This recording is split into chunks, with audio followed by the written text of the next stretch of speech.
Bonsoir à tous et à toutes. Vous êtes sur la chaîne YouTube Les Intimes de Christ. Comment allez-vous? Est-ce que vous allez bien? Comment a été votre semaine? Aujourd'hui, c'est un plaisir pour moi de vous retrouver. Je suis votre sœur en Christ. Et si vous êtes chrétien, bien entendu, si vous ne l'êtes pas encore, alors je vous invite déjà à faire partie de cette famille vraiment extraordinaire parce qu'on est enfant de Dieu. Le royaume des cieux, c'est une famille, ok? Donc, c'est une grande famille, c'est une belle famille. Non seulement on est famille ici, mais aussi pour l'éternité. Je suis votre sœur, bien entendu, mais aujourd'hui, on va encore parler de ce sujet qui est l'objectif, qui est l'objet vraiment et primordial de cette chaîne. Notre chaîne YouTube où on va parler non seulement des sujets, de différents sujets, mais surtout concernant l'amour, la sanctification et l'intimité avec le Seigneur. Pour avoir une intimité, pour être sanctifié, il faut d'abord commencer par vous repentir de vos péchés. Et là, je vous invite vraiment à regarder nos précédentes vidéos où on a parlé le fait de comment entrer dans le royaume des cieux, comment faire partie de cette famille est extrêmement important. Aujourd'hui, on va continuer avec notre sujet. Ça concerne l'amour de Dieu. On a ce mot vraiment qu'on appelle agapao, qui veut dire amour. Et sachant qu'il y a trois types d'amour. Il y a l'agapao, c'est l'amour de Dieu pour nous. Okay? Il y a philéa, c'est l'amour que tu as pour tes frères et sœurs. Et puis il y a eros, c'est l'amour que tu ressens pour quelqu'un d'autre, par exemple pour un homme, une femme, donc qui peut devenir ta femme ou bien ton mari. Donc l'amour charnel, érotique. Et notre sujet d'aujourd'hui, on va continuer, comme je vous ai déjà promis, on va parler du principe de réciprocité dans l'amour. Parce que le plus souvent, quand on parle de Dieu aux gens, tu leur dis, tu sais que Dieu t'aime? Oui, je sais que Dieu m'aime. Je suis convaincue que Dieu m'aime. D'ailleurs, et si Dieu ne m'aimait pas, je serais déjà morte. Si Dieu ne m'aimait pas, je serais déjà perdue d'une façon ou d'une autre. Mais vous savez que quand on leur demande, quand on leur pose la question, est-ce que toi tu aimes Dieu? C'est là où le bas blesse. Parce que le plus souvent, les gens, tout le monde est conscient que Dieu les aime.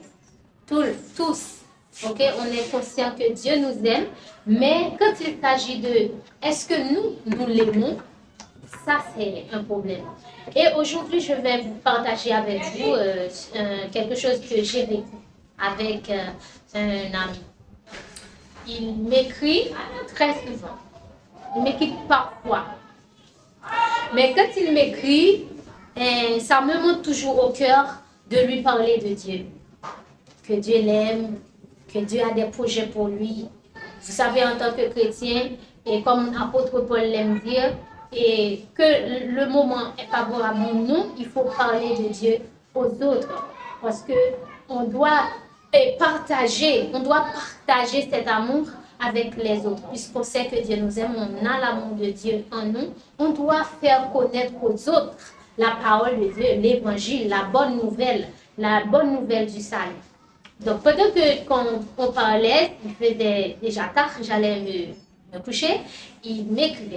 Alors, sur WhatsApp, il m'écrivait, je lui dis, tu sais que Dieu t'aime. Il dit, oui, mais ce n'était pas la première fois. Mais dans ces dires, j'avais l'impression que je l'ennuyais. Et ça ne m'a pas du tout plu. Et je dis, Seigneur, c'est la dernière fois que je vais lui parler de toi parce que j'en ai marre quand même. Et parce que ça m'embarrasse quand même. chaque fois que je lui parle de toi, mais chaque fois qu'il me parle, lui spécifiquement, ça me monte au cœur de lui parler de Dieu. Et je me suis dit, c'est la dernière fois que je vais lui parler de Dieu. Et là, je ne me souviens pas avoir, et je ne me souviens pas avoir prié. Je dormais. Peut-être que je dormais dans un songe. J'ai vu un écriteau, quelque chose écrit en or, agapao. Et quand je me suis réveillée dans la matinée, j'ai décidé de rechercher ce que ça veut dire ce mot agapao. Et j'ai checké Google sur Google et j'ai vu que agapao, ça c'est l'amour de Dieu pour nous. Alors Dieu était d'accord que je lui approuve, que je lui parle de son amour. Alors, il ne faut pas vous décourager. Moi, je disais non, jamais je ne lui parlerai de Dieu, mais en fait, il me regarde aujourd'hui et il regarde toutes nos vidéos sur cette chaîne. Aujourd'hui, dans 1 Jean 5, verset 1 à 3, on va voir vraiment comment montrer à Dieu qu'on l'aime. Parce qu'on sait qu'il nous aime. Mais maintenant, c'est à notre tour de lui montrer comment on l'aime, nous aussi. Quiconque croit que Jésus est le Christ est né de Dieu. Et quiconque aime celui qui l'a engendré aussi, aime aussi celui qui est né de lui. Nous connaissons que nous aimons les enfants de Dieu lorsque nous aimons Dieu et que nous pratiquons ses commandements. Donc maintenant dans le verset 3,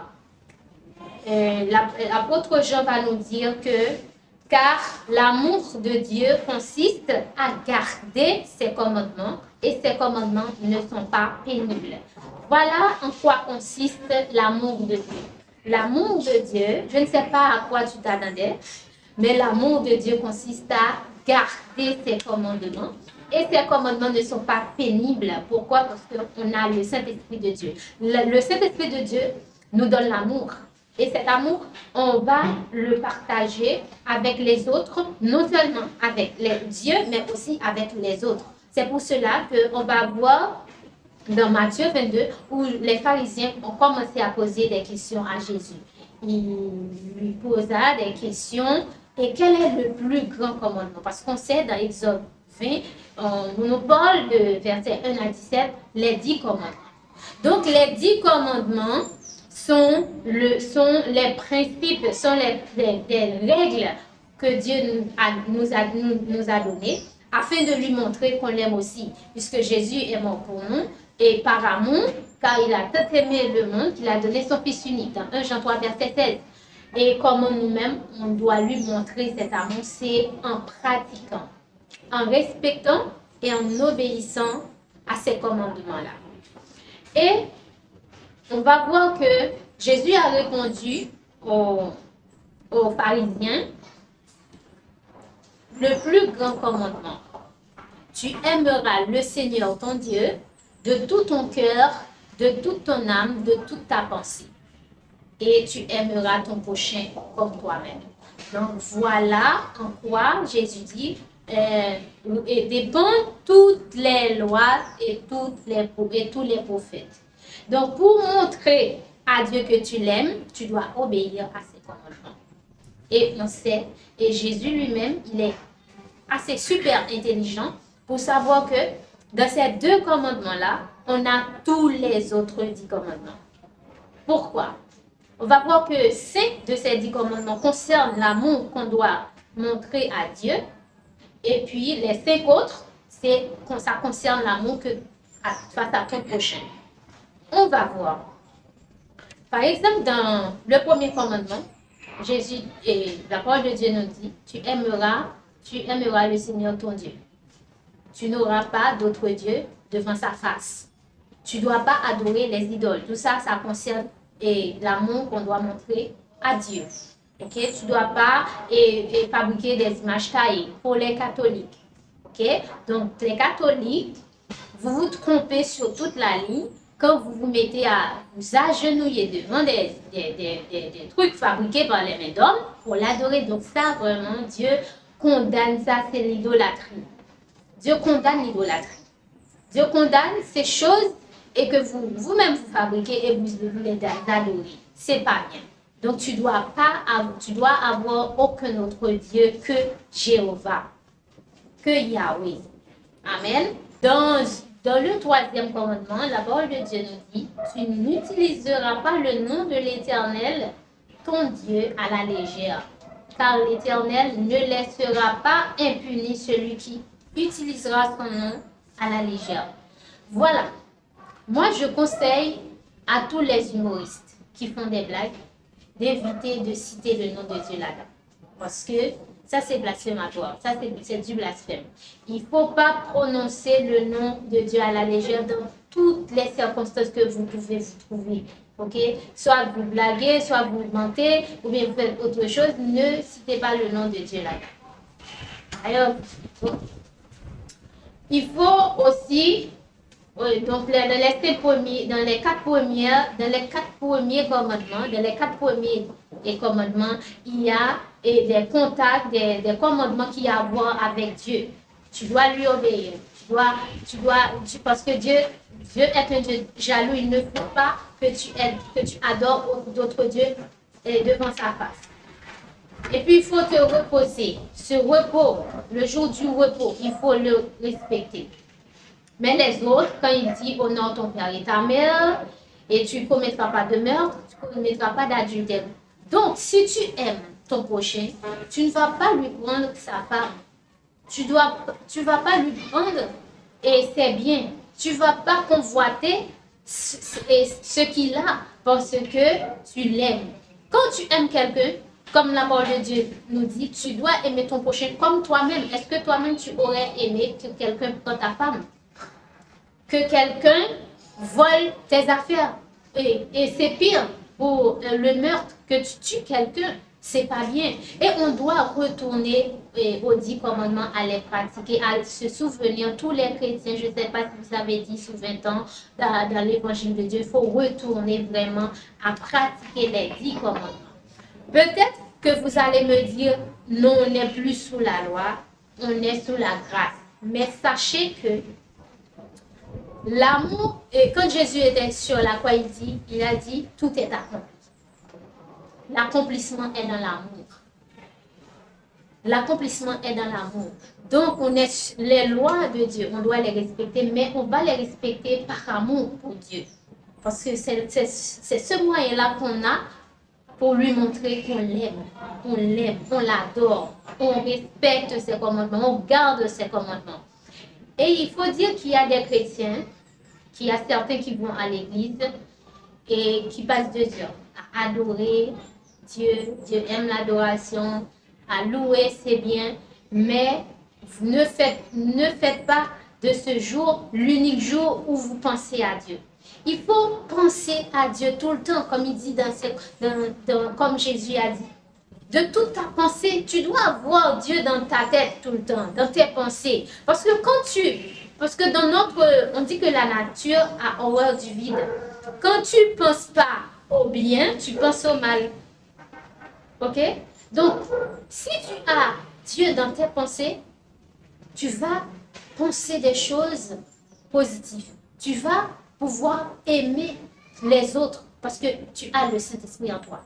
Le Saint-Esprit en toi, c'est pas possible qu'une personne a le Saint-Esprit et cette personne tue quelqu'un. Cette personne a de la jalousie. Cette personne veut commettre un meurtre. C'est pas possible parce que le Saint-Esprit en nous pousse à aimer les autres. Si je suis quelqu'un dans la société, quelqu'un de bien, je dois aimer voir les autres avancer, progresser et que les autres qui font du succès dans leur vie, qu'ils réussissent leur vie. La réussite, c'est pour tout le monde.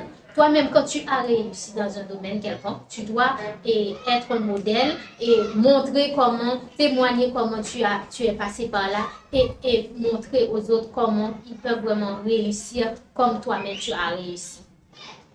Ne soyez pas égoïste parce que l'égoïsme, c'est pas bien. Un chrétien avec le Saint-Esprit, rempli du Saint-Esprit. Parfois, je pense que vous vous trompez quand vous pensez que vous dites que vous êtes rempli du Saint-Esprit. C'est être rempli du Saint-Esprit, c'est ne pas faire du bruit. Comme ça, rempli du Saint-Esprit te pousse à aimer les autres. Te pousse à voir quelqu'un et tu as des projets pour cette personne. Et tu lui donnes des idées, comment avancer. Tu lui donnes des objectifs, même si tu vois la personne vit tous les jours et n'a pas d'objectif, tu peux lui conseiller. Moi-même, j'ai un membre de ma famille, un cousin que j'ai.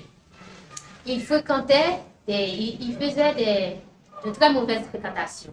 Des jeunes qui prennent l'alcool, de la drogue. Et moi, je lui ai conseillé, je lui ai dit une fois, tu sais toi, il faut éviter ces gens-là. Parce que si toi-même, tu te mets à faire comme eux, tu vas te retrouver un jour comme un fou dans la rue de Port-au-Prince, je sais pas. Et puis je lui ai dit ça. Et il a cru que s'il buvait de l'alcool, il va être fou, vraiment. Donc c'était ma façon à moi de l'intimider. Et il n'a pas pris ni l'alcool ni la drogue. Et quelques années plus tard, soit 2019, il m'a appelé pour me remercier parce que grâce à moi, il n'a pas utilisé ces substances abusives. Alors, tu peux donner des conseils aux gens par amour, non seulement pour toi, mais pour Dieu. Tu peux montrer aux autres le chemin. Moi-même, ce que je fais sur YouTube, ce n'est pas mon plan à moi. C'est juste un appel de Dieu. Pour que vous entendiez ces paroles-là. Des paroles de bénédiction, des paroles pour que tu changes ta vie, pour que tu viennes à Jésus. Parce que ton salut est plus important que tout ce que tu peux avoir dans ce monde. Richesse, des belles maisons, de belles voitures, c'est bien. Mais ton éternité est plus importante que tout. Amen. Et puis, voilà les conséquences. On va voir les conséquences d'une personne qui n'aime pas le Seigneur. Comment tu peux montrer à Dieu que tu ne l'aimes pas? Premièrement, on va voir dans 1 Corinthiens 16, verset 22. La parole de Dieu, Paul a dit aux Corinthiens que si quelqu'un n'aime pas le Seigneur Jésus, qu'il soit anathème. Maranatha. Ça veut dire Christ revient.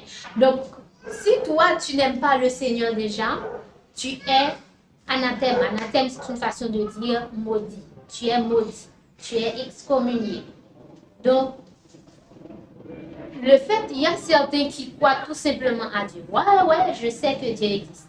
Il existe. C'est évident, Dieu existe. Parce que quand je regarde le ciel, la terre, Dieu existe. Mais quand on leur parle de Jésus, ah non, Jésus, qui est Jésus? Jésus est celui qui est venu, qui a laissé son trône, qui a pris la forme d'un homme et qui est venu mourir sur la croix pour toi. Parce que Dieu nous a promis. Il nous a dit qu'il enverra son Fils unique mourir pour nous. Parce que c'est seulement son sang, parce qu'il était parfait en tout, il n'a commis aucun péché. Il nous faudrait un agneau sans péché pour effacer tous nos péchés. Amen. Ça, c'est là. Et l'amour de Dieu a fait que Jésus a beaucoup souffert. Et on a vu dans le livre d'Ésaïe comment on a dit qu'il a plu, le prophète Ésaïe a dit qu'il a plu à l'Éternel de le briser par la souffrance. Plus c'est le verbe plaire. Donc, malgré Jésus était sur la croix, il saignait, il appelait son Père, on le clouait. Tout ça, c'était pour toi et moi aujourd'hui. Et il faut prendre ça très au sérieux. Donc, on a besoin de Jésus. Jésus dans ta vie, c'est Dieu dans ta vie. Et tu ne peux pas entrer dans le royaume de Dieu sans Jésus.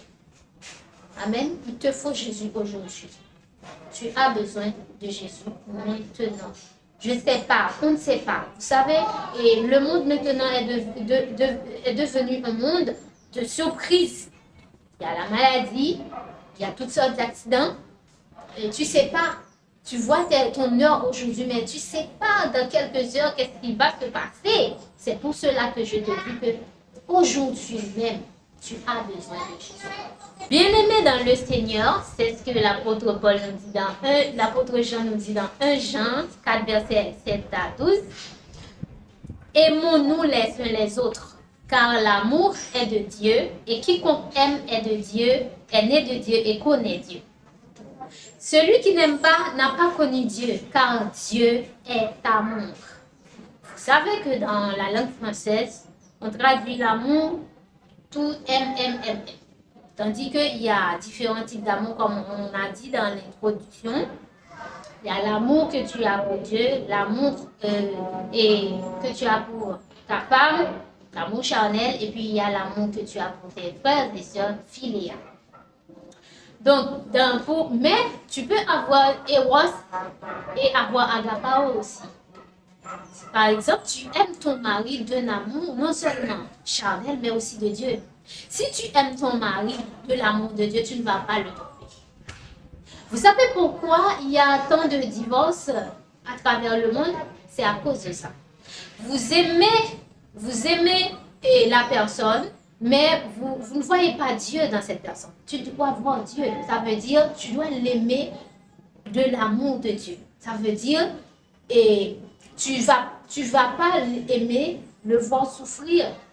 Tu vas pas briser ta famille à cause tu as vu un autre homme, tu l'aimes, et puis comme ça, tu brises ta famille, les enfants vont souffrir, tu n'as rien du tout pensé, tu te laisses mener par ta chair, tandis que vous savez que quand on commence à briser les relations comme ça va être comme un cycle, tu vas briser, ok? Donc, il faut voir dans ton frère Dieu.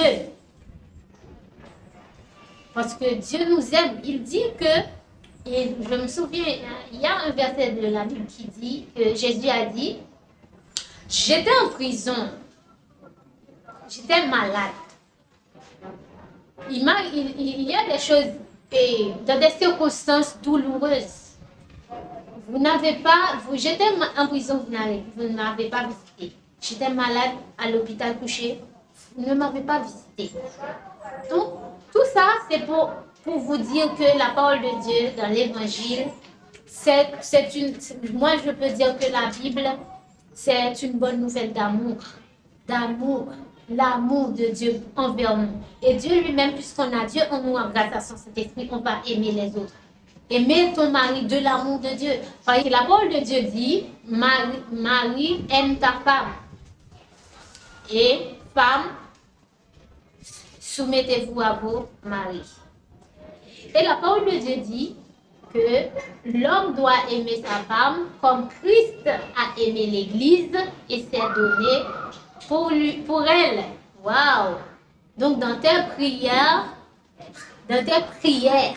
chers célibataires, tu peux faire cette prière en demandant à Dieu un homme qui t'aime comme Christ a aimé l'Église. Parce que la parole de Dieu est oui et amen. Ok, chers célibataires? D'ailleurs, on va avoir une série où je vais parler aux célibataires en Christ surtout, et comment faire des prières, comment se comporter pour rester sanctifié au cours de la période du célibat, extrêmement important. Donc tu peux faire cette prière. Seigneur, donne-moi un mari qui m'aime comme Christ a aimé l'Église. Vous allez me dire, non, c'est pas possible. Mais tout est possible à celui qui croit. Amen. Donc, la parole de Dieu dit, non seulement tu dois aimer Jésus, mais tu dois aimer ton prochain. Tu dois aimer Dieu, ton prochain. Et la parole de Dieu dit également, celui qui n'aime pas son prochain est menteur. Parce que comment tu peux aimer un Dieu que tu ne vois pas, tandis que ton prochain là que tu vois, tu l'aimes pas. Ça fait de toi un menteur. Donc il faut que ça reste dans ta tête, que tu dois aimer ton prochain, que tu dois respecter les commandements de Dieu. Et que ces deux-là, comme Jésus a dit, tu aimeras le Seigneur ton Dieu de tout ton cœur, de toute ton âme, de toute ta pensée. Ça veut dire, dans ton âme, il y a l'intelligence, il y a l'émotion. Dans ton intelligence, le Saint-Esprit va être aussi dans ton intelligence. Vous savez qu'il y a des gens qui ont des aptitudes. ça vient pas vraiment et de scientifiquement, mais c'est le Saint-Esprit de Dieu. Soit ça, je vous dis ça de façon personnelle, par expérience personnelle en tant que pédiatre. J'ai vécu des choses et que là, je me suis dit, bon voilà, ça c'est pas moi, c'est Dieu. Franchement, par exemple, si j'ai un enfant qui est très très mal, le Saint-Esprit me dit, bon voilà, tu dois reviser son dossier et checker pour voir. D'ailleurs, il y a un enfant qui est très mal. C'est urgent, il faut réagir. Et le temps que je devrais prendre normalement, je ne le prends pas parce que j'agis beaucoup plus rapide. J'ai un réflexe et je sais que ça ne vient pas de scientifiquement seulement. Il y a Dieu là-dedans. D'ailleurs, il faut inviter Dieu dans dans tous les détails, dans tous les domaines de vos vies. Parce que le plus souvent, les chrétiens pensent que Dieu est seulement à l'église. I'm sorry. It's not true. C'est pas vrai ça. Vous dites que dans l'église, alléluia, amen, et puis la semaine, vous faites sauver. C'est pas vrai. Ok? Dieu est dans tous les détails de ta vie. Parfois Dieu nous révèle les grandes lignes de notre vie, mais les détails, il est aussi dans tous les détails. Nos rencontres. Il y a des rencontres qui sont des rencontres de destinée. Par exemple, cette personne, tu la rencontres et cette personne va changer ta vie, va apporter quelque chose de bon dans ta vie. De même qu'il y a des rencontres qui sont aussi diaboliques. Il faut pas nier ça. Ok. Donc, il faut aussi aimer nos prochains. Bien aimer, si Dieu nous a ainsi aimés, nous devons aussi nous aimer les uns les autres. Personne n'a jamais vu Dieu. Si nous nous aimons les uns les autres, Dieu demeure en nous et son amour est parfait en nous. Donc sur la croix, Jésus a dit tout est accompli, car l'accomplissement est dans l'amour. Donc, ok, sous la loi, c'était difficile d'obéir aux 10 commandements. Parce que les gens, eux, ils n'avaient pas le Saint-Esprit. Maintenant, on a le Saint-Esprit de Dieu en nous. C'est beaucoup plus facile. C'est pour cela que la parole de Dieu dit et ces commandements ne sont pas pénibles. La peine, c'est dur. Non, c'est pas dur. Quand tu as le Saint-Esprit de Dieu en toi, tu vas voir que c'est vrai, ça prend du temps. Parce que là, il y a 3 types de sanctification. La sanctification et positionnel, ça veut dire par ma position en Christ, je suis saint. C'est qu'on peut pas prendre comme exemple l'homme qui était sur la croix avec Jésus, qui ne jurait pas Jésus lui-même, et Jésus lui a dit, aujourd'hui même tu seras avec moi dans le paradis. Et il y a une musique en Haïti qu'on connaît qui dit, Seigneur, tu aimes pas sauver, ou mettre qu'il tout fait, m'a pas fini dans Galata. Ça veut dire c'est quelqu'un qui souhaite mourir après sa conversion. Ça c'est la barre spirituelle. Et bon, il se connaît quand même. Il se connaît. Ok, il préfère mourir immédiatement après sa conversion si Dieu voit qu'il ne va pas pouvoir tenir. Ok? Deuxième type de sanctification, c'est la sanctification progressive. C'est ce qu'on fait. Une fois chrétien, on va étudier la parole de Dieu et la parole de Dieu va nous sanctifier. La parole de Dieu dit, sanctifie-les par ta parole, car ta parole est la vérité. La parole va nous sanctifier. Ok, je ne savais pas que je ne dois pas avoir plusieurs partenaires. Maintenant, je sais que je dois en avoir un seul. Alors là, oui, un seul et à qui je dois la fidélité. Je suis mariée, je dois être fidèle à ma femme. Je dois avoir une seule femme. Et vous savez que dans les pays africains, et c'est permis la polygamie est permise. Donc, la parole de Dieu est contre la polygamie. Je dois me marier pour avoir des relations sexuelles. Oui, c'est pas démodé, c'est la parole de Dieu.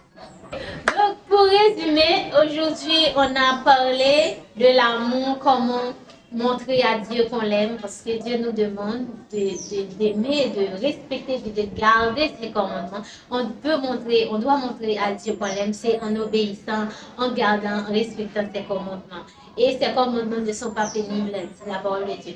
Et on doit aimer également nos frères et sœurs, on doit aimer même nos ennemis. La parole de Dieu nous dit qu'on doit aimer également nos ennemis.